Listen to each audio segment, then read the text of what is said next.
আমরা চাষ করি আনন্দে, মাঠে মাঠে বেলা কাটে সকাল হতে সন্ধে।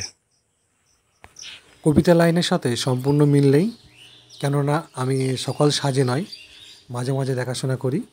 তো আজ কলা বাগানে ঘাস মারার জন্য তেল দেব, রাউন্ডআপ হার্বিসাইড। এটি দিলে ঘাসটি সম্পূর্ণ নষ্ট হয়ে যাবে। এটা অনেকটা সুবিধা হয়েছে এখন মানুষের পক্ষে।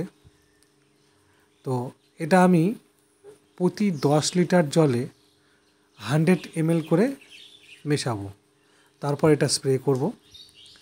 চেষ্টা করব যতটা সম্ভব গাছের সাথে যাতে এই স্প্রের সম্পর্ক না হয়, অনলি ঘাসেই স্প্রেটা হয়। কারণ এই তেলগুলো গাছের স্বাস্থ্যের জন্য খুব একটা ভালো নয়, কেননা এটা যে কোনো গাছের বিনাশের জন্যই এটা তৈরি। তো বড় গাছের ক্ষেত্রে অতটা ইফেক্ট পড়ে না, তবুও অনেকটাই সমস্যা তৈরি হতে পারে, কেননা এই ধরনের যত রকম তেল আছে সবটাই গাছের ক্ষতি করে। আরেকটি তেল আছে, সেটা পোড়া তেল বলে, এটাকে পচা তেল বলে। এটি শিকড় শুদ্ধ নষ্ট হয়ে যায়। আর পোড়া তেলটা গাছটা নষ্ট হয়ে যায়। এর আগে দেওয়া হয়েছিল পোড়া তেলটা, কিন্তু সম্পূর্ণ কাজ হয়নি। একটা সময় ছিল যে এই ঘাসগুলো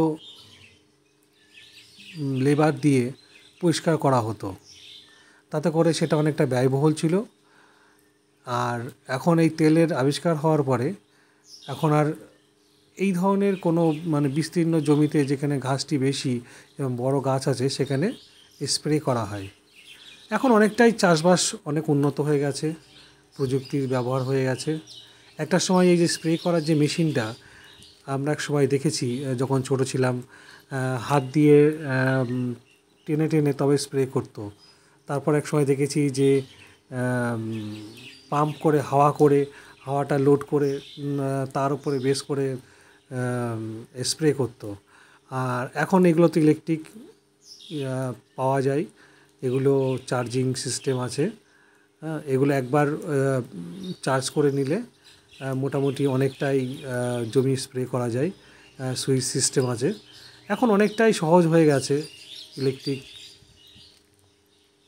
গুডস ব্যবহারের ফলে, এবং অনেক উন্নত বীজ, এই যে কেমিক্যাল যেগুলোর সাহায্যে চাষবাসের ক্ষেত্রে মানুষ এখন অনেকটাই এগিয়ে আছে।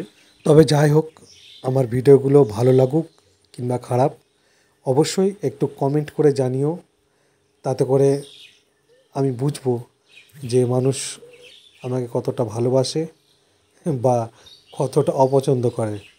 সকলকে অসংখ্য ধন্যবাদ আমার ভিডিওটা দেখার জন্য। আমি সকলের কাছে ভিডিওটা পৌঁছানোর জন্যই ভিডিওটা করি। এটা আমার ভালো লাগে, এটা আমার প্যাশান, আমার শখ। সকলকে আবার অসংখ্য ধন্যবাদ। একটু লাইক কমেন্ট করো।